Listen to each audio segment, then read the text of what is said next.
so cold it got me freezing. Bar so hot it got them heated. Made a team and they can't beat it. Backward gang, we undefeated. Play the game until we beat it. Went so quick they think we cheated. Kill the bosses if we need it. We just eat it, we ain't greedy. But I got the biggest bag of chips, now everybody munching. You know we dripping sauce and dip, yeah, everybody stunting. We searching for them figures, nigga, everybody hunting. Whole team up in the trunk, yeah, everybody bumping. We pop out with that party pack and get the party jumping. Backward gang up in this thing, I know you smell this bumming. I stepped in with the homies, we might dip out with your woman. But don't worry, I won't wife her, cause I'm already your husband. I'm faithful to them figures, yeah, my missus and my niggas. From Warview to Crestwood. Backward gang, hey! Hey, yo, it's Bracken, y'all. It's Blade the King, son from the Badwood Gang. And today, I'm gonna be reviewing one of my personal favorite strains. And I got a funny little topic to discuss. Not really ha funny, but more of a an unbelievable kind of funny. You know, one of them shits you hear, you be like, hold on, what? Say that again? Hell nah, nigga, ain't no fucking way. One of them type of moments, now I'm saying. Alright, so first I want you to ask yourself, do you think you are or would be a good, supportive parent? Now, the answer should always be yes. But the real question is, how far are you willing to go to show that support? Like, when it comes to academics, more or less, are you just making sure they're doing their homework every night? Or are you going in there and running flashcards with them, helping them study, making sure they're on top of their shit? Or when it comes to sports and shit like that, are you dropping them off at every practice? Or are you actually at home helping them practice and improve in any kind of way? You know what I'm saying? Those are positive situations. But what about the people on the other side? And we all know folks from the other side, whether we just went to school with them or they're a family member. You and everybody else where you from knows that this person, for quite some time, has dabbled in criminal activity. To the point where it's no longer dabbling. They are established and pretty damn good at what they do. How you think they parents feel about playing the supportive role? Now, I know everybody's answer might be a little different depending on where and how your parents grew up. Like, some parents don't want no parts of that shit. Like, they don't even want you in their house if you're doing that type of shit. They might even call the police on you, more or less. Shit. Some parents be like, hey, it's your life. You gotta live it, not me. Just please don't bring any problems to our home type shit. You know what I'm saying? And I can respect that. You know what I'm saying? It's their household. You gotta, you know what I'm saying, abide by them rules. Or get your own shit. As simple as that. But then you have the more supportive parent who normally has some experience in the same line of work. Now, I mean, they done some dabbling themselves in the past. So they try to be like the cool parent. And their philosophy is more like, hey, you're going to be doing what you're going to be doing anyway. So let me at least guide you, make sure you're doing it right and not getting yourself locked up. They might give you some pointers or some tricks to the trade. And if the police show up at your door, they don't know shit about shit. Ain't no damn way they going to help you take their baby to jail. Now, as I said, we all know at least one motherfucker in each of those situations. But how many of y'all know somebody whose parents actually took a more hands-on approach to their kids' criminal endeavors? Now, I know a few parents who down the ride for their kids no matter what. If it's beef in the streets, nigga, they want to smoke too. Shit, if the police bump to the door, they might hide your shit and then call you after they leave just to make sure you know what's up. But what I have never experienced is one of my homies hitting up their mom and daddy like, hey, yo, mom, pops, Lil J finna bumble grab a pat real quick. I ain't gonna be there in time. I need you to serve him for me. And they moms be like, oh, okay. Their daddy like, yeah, son, you know, I got you. Ain't no thing. I'm like, the fuck?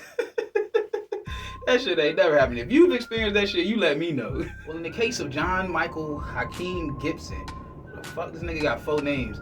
Any fucking way. In the case of fucking John Jacob Jingleheimer Schmidt over here, this motherfucker was recently indicted on all types of crazy ass charges involving pimping. Mainly using the employees from his record label and the OnlyFans page as the cover for an underground sex operation. Oh, my nigga was pimping. Pimpin'. My nigga say, put it on me, powder. Popcorn pimping. You feel me, baby? Popcorn pimping. But peep this shit. It won't just the employees, though. This motherfucker had his own mama out here in these streets, bruh. His own damn mama. Now, I've been in 3 different situations, more or less, where this story was brought up. But every single time, everybody's reaction was the same. Hold on, nigga, what? The nigga was pimping his mama? Hell no, bro. Ain't no fucking way. You gotta be one cold-blooded motherfucker, more or less, to have your mama out here busting it wild for the OnlyFans, nigga. The fuck? Now, I know a lot of motherfuckers be ready to fight if you even joke about their mama.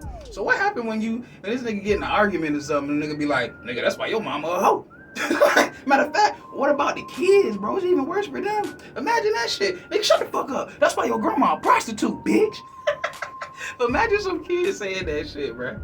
Matter of fact, imagine the first conversation a nigga had. She was probably like, hey, mom. Yes, baby? You know, you always give me good advice on my female problems. And you were pretty strict and tough on me growing up. So I figured, who better than you to help me keep these hoes in line? And on top of that, you can be my top dollar bottom bitch. Bruh, why we live in a world where this shit happens? This shit can't be life. Alright, now I did go do some research, but mainly just to view whether or not his mama was really bad. And what I found was a 53-year-old lady that they call Mama Cashout, who to me looked like she could be related to Wendy Williams. You know, one of those Amazon type chicks, look like she might dunk on your ass. But I ain't even gonna lie though. Shit, if I was the type to pay for it, I'd definitely be buying what she's selling. Mama Cashout looking quite nice. She said, if you want this, you gonna have to cash out, man. She said she trying to be a city girl, but she ain't no city girl, she a city auntie. You know what I'm saying? This ain't some shit you only hear in the movie, bro. This shit wild. And ladies, if you're interested, the police report does say that Cash Out, Mr. John Jacob Jingleheimer himself, was featured in most of the OnlyFans videos as, yo, look, Daddy Longstroke. And I'm praying that Mama Cash Out was not in any of those videos. Please, Lord. But if you do find any videos with Mama Cash Out in it, you let me know. Now, the reports don't say that she was actually involved in the OnlyFans videos, but she was most definitely having sex for money. And apparently has been doing so for quite some time. Shit was probably where he even got the idea from in the first place. Even after reading the report, this shit's still kind of unbelievable to me. Like, you got a whole celebrity more or less out here pimping and victimizing women. And the whole time, his mama not only helping them run the organization, she one of the hoes. Like, what the fuck? This shit just can't be the world we live in, bro. Why? Why? You know what? I guess she wasn't one of the hoes. I guess she was more like a private contractor. A private contractor / business consultant. Alright, y'all, that's my topic for this week, and I'm halfway done with this second blunt, so let me go ahead and wrap it up with a review of this right here. One of my favorite strains, Strawberry Cough. Now, why is it one of my favorite strains? Well, it's definitely not what I call a rapper weed, you know, one of them $400 a zip type shits. Matter of fact, when you first look at it, it don't even really look like much. That shit ain't no pump. That's part of the reason why I like it so much. That shit a real undercover boss. It's a hybrid strain bred through the genetics of two of the most iconic weed strains in the smoking community. Northern Lights and OG Haze. And also one other unknown strain. Now, if you ever had the opportunity to smoke some Northern Lights, then you know it has like a kind of metallic undertone, kind of like pennies and pine trees.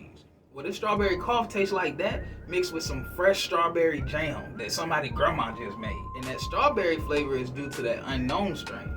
Now, strawberries are my second favorite fruit, right after green grapes, but that has nothing to do with why this is one of my favorite strains. As a ganja connoisseur, I like to try to find the more exclusive strains.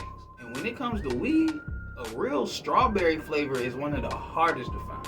Now, if you don't know, terpenes are the chemical compound that determine the smell, taste, and look of most living things on Earth, but especially plant life. And the reason that strawberry strains are so hard to find is the fact that the terpene combinations needed to produce the flavor and aroma of actual strawberries is very rare in nature, and also very hard to reproduce just by crossbreeding plants. To add to all that, what gives it that boost and puts it in my top 5 is the fact that it's sativa heavy, which is personally what I go looking for when I'm shopping. Also another rarity in marijuana strains, because most strains are indicas. So the Strawberry Cough strain checks off all 3 boxes for me. It has a very interesting smell, a good flavor, and it's sativa heavy. So if you're looking for something that's tasty and not gonna put you on your ass, and might even give you a little energy boost, then the Strawberry Cough is definitely where you want to go. Thank you for joining us for episode 2 of our soon-to-be-named podcast. Leave us a comment and let us know what you think. And hit that subscribe button if you get it sent. I'm Lady King Son from the Bad Boy Gang, and we appreciate y'all. Tune in next week where we'll have another topic to discuss and a whole lot more gas to burn. Y'all be easy. Badwood Gang. Hey, it's nothing but hitters. You might find me out the peak, making orders for the quarter. Or in Shark City, where it's really something in the water. And bitch, I rap for mine like I'm trapping Kingdom bundles on the road, getting lit like I just went through a tunnel. Now I'm floating out of space like a NASA rocket shuttle. NASA team, Badwood Gang, time to blast off on the double. Hey. All this crystally goodness, more or less. Look at it. Oh man, and it smells so good busting this bitch open. Shit, I'm about to smoke another one of these motherfuckers.